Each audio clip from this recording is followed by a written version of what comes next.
오늘 우리가 함께 보실 하나님 아버지의 말씀은 룻기 1장 1절에서 5절 말씀입니다. 사사들이 치리하던 때에 그 땅이 흉년이 드니라. 유다 베들레헴의 한 사람이 그의 아내와 두 아들을 데리고 모압 지방에 가서 거류하였는데 그 사람의 이름은 엘리멜렉이요 그 아내 이름은 나오미요 그의 두 아들의 이름은 말론과 기륜이니 유다 베들레헴 에브라 사람이더라. 그들이 모압 지방에 들어가서 거기 살더니 나오미의 남편 엘리멜렉이 죽고 나오미와 그의 두 아들이 남았으며 그들은 모압 여자 중에서 그들의 아내를 맞이하였는데 하나의 이름은 오르바요 하나의 이름은 룻이더라.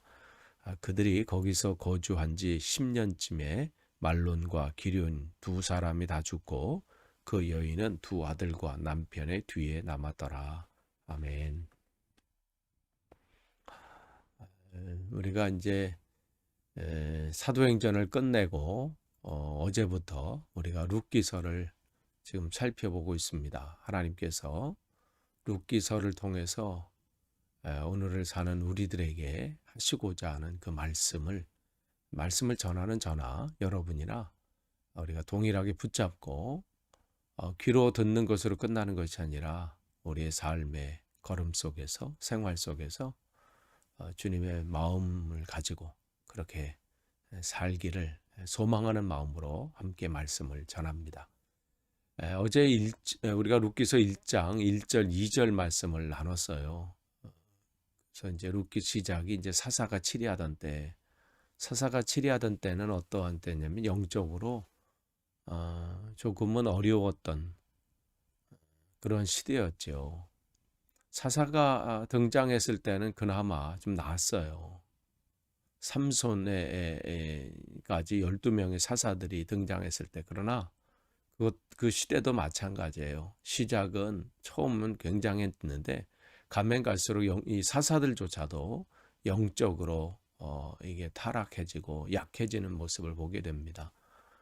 그러면서 사사시대를 전체적으로 요약하는 건 21장, 사사기 21장 마지막 절에 보면 그 시대에 왕이 없으므로 자기 소견에 오른 대로 행했다. 왕이 왜 없어요? 하나님이 왕이신데도 그들이 그것을 알지 못하고 눈에 보이는 세상적인 왕을 자꾸만 찾는 거예요. 그런데 찾아도 없으니까 어떻게 돼요? 자기 생각에 또 자기 마음대로 사는 거죠. 그러니까 얼마나 영적으로 타락했겠어요. 그러니까 지금 여기도 마찬가지예요. 그 시대에 흉년이 왔다는 거죠. 아니 근데 모압 땅은 거기서 먼 것도 아니에요. 그렇다면 어떻게 해요? 그곳에 하나님이 주시는 왜 이 삶 속에 이 어려움이 왔나 생각해 볼 필요 있거든요. 움직이기 전에, 이동하기 전에, 또 뭔가를 행하기 전에 우리는 한 번쯤 멈춰서서 이곳에 하나님의 뜻은 뭔가, 내가 바뀌어야 될 건 뭔가, 내가 하나님 앞에 바로 서지 못한 것은 뭔가, 그것을 점검하는 것이 먼저입니다. 뭔가 행하기 전에 내 마음, 내 뜻대로, 내 생각대로 내가 지금 급하다고 행하기 전에 이곳에 하나님의 뜻은 뭘까 한번 생각하고 또 그것을 하나님께 구하고 이러한 시간은 정말 중요하고 필요합니다. 근데 그런 거 없이 그들은 그냥 떠나는 거예요. 떠났는데 어떠한 일이 일어나요? 남편인 엘리멜렉이 죽는 일이 일어났잖아요. 엘리멜렉, 엘이라는 것은 하나님이라는 뜻이잖아요. 엘리 라마 사막다니, 이렇게 나의 하나님 나의 하나님. 엘리는 나의 하나님이라는 거예요. 예수님께서 십자가에서 엘리 라마 사박다니 한 것처럼 엘리는 나의 하나님이에요. 멜레크는 왕이라는 뜻이거든요. 그 멜레크 왕에서 그 합성어가 엘리멜렉인데 하나님은 나의 왕이시다. 말로는 그렇게 고백했지만 삶 속에서는 자기가 왕인 거예요. 내 생각대로 내가 결정하고 선택하고 분별하고 판단하고 그렇게 해서 행한 거죠. 그러니까 이게 근데 죽었다는 거죠. 이 얘기는 뭐냐면 그 속에서 명목상의 크리스찬인 거예요. 크리스찬이라고 하는데 어떻게 해요? 자기 생각대로 사는 거죠.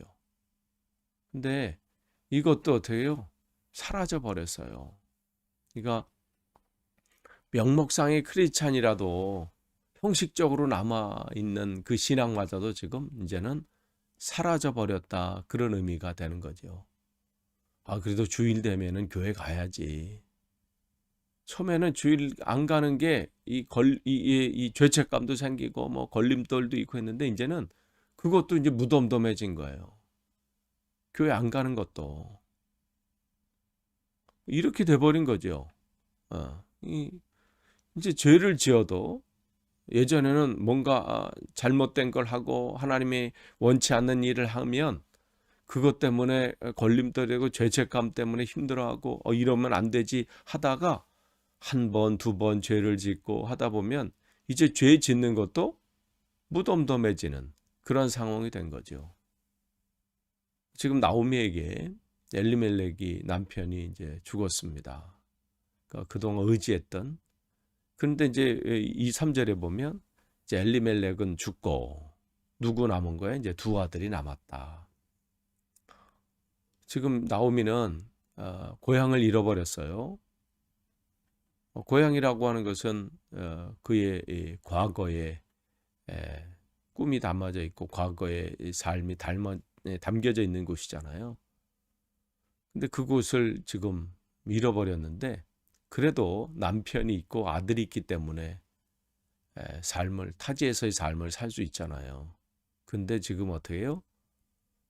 지금 남편을 잃어버린 거예요. 남편이라는 것은 뭐예요? 현재의 삶이잖아요.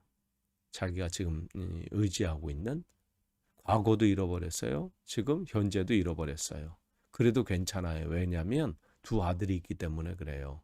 두 아들은 이 나오미에게 미래인 거나 마찬가지잖아요. 지금은 힘들어도 이 두 아들로 인해서 뭔가 새롭게 꿈을 가질 수 있다는 것이죠. 희망을 붙잡을 수 있는 겁니다. 그런 이제 4절 보시면 근데 이러한 상황 속에서 고향도 잃어버려, 남편도 잃어버려. 그런 두 아들 이름을 우리가 이제 지난 어제 이름에 보면 그 아들의 이름이 뭐예요? 말론과 기럧이에요.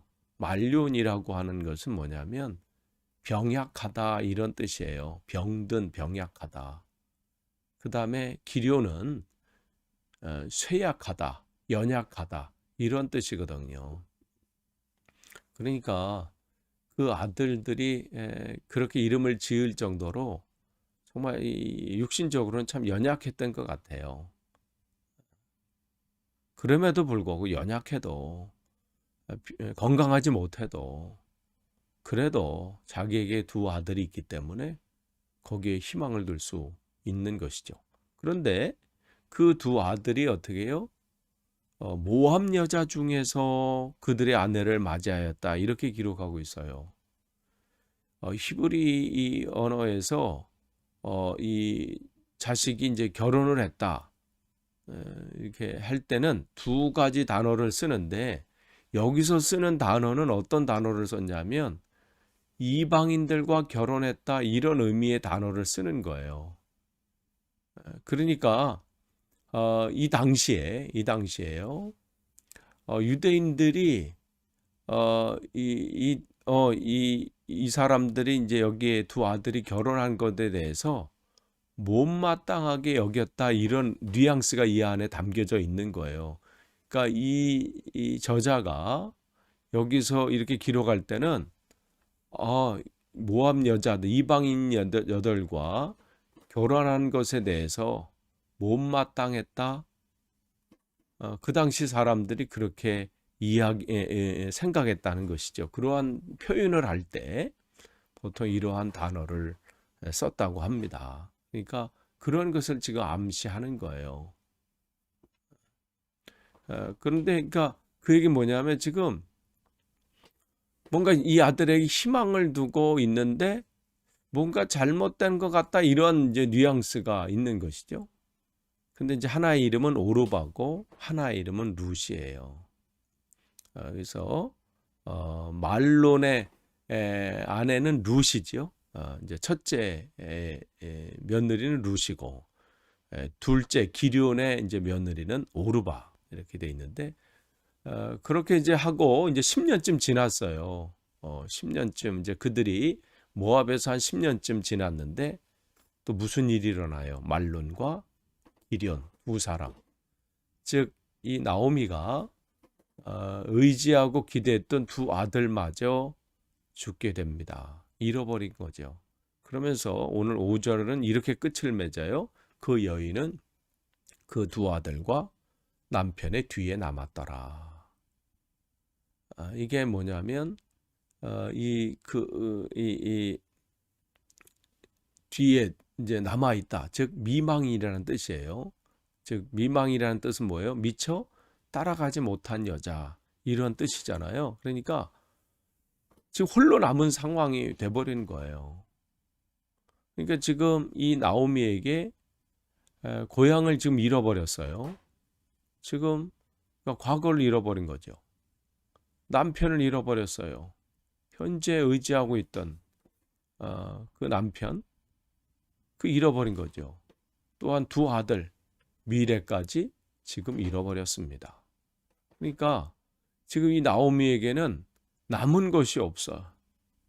나올 때는 지금 모압 땅으로 피신해서 나올 때는 잠깐 지금 어려움을 피한 다음에 우리가 다시 회복하리라, 다시 돌아가리라 그런 생각을 했겠죠. 근데 지금 세월이 지난 후에 되돌아보니 남은 것이 지금 없는 상황이 돼버린 거예요. 과연 이 나오미는 이 상황 속에서 이 상황을 또 이 비참한 상황, 이 참혹한 상황을 어떻게 이겨낼 수 있을까요? 여러분에게 삶 속에 우리가 닥쳐오는 어려움들이 있잖아요.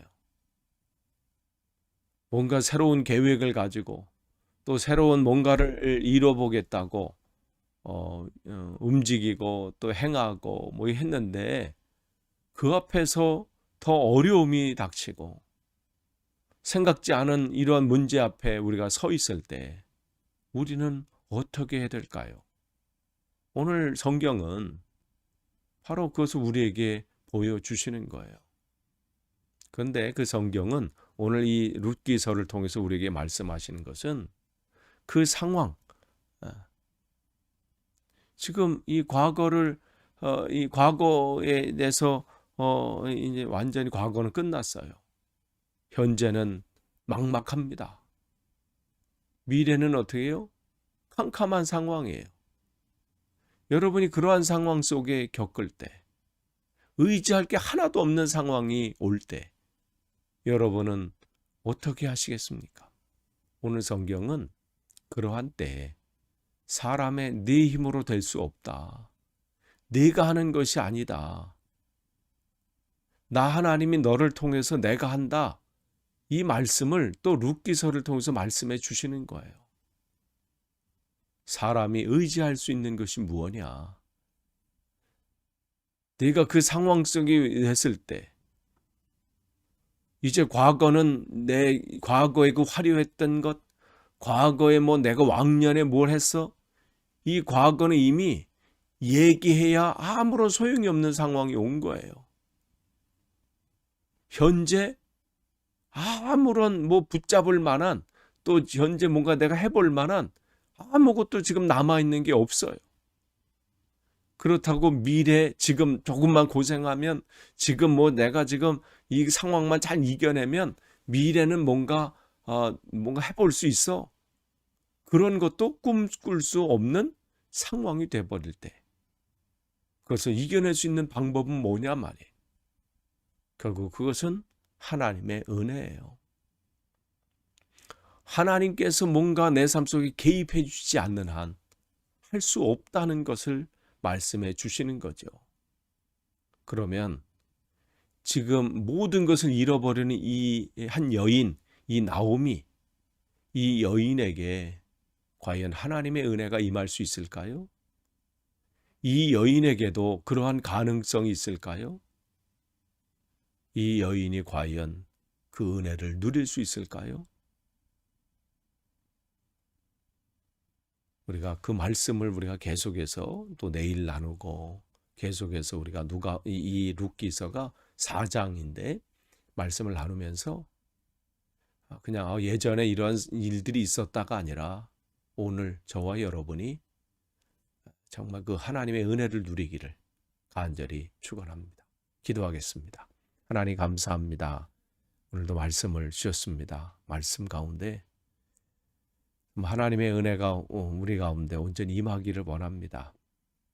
삶이 어렵고 막막할 때 주님의 은혜를 구하기를 원합니다.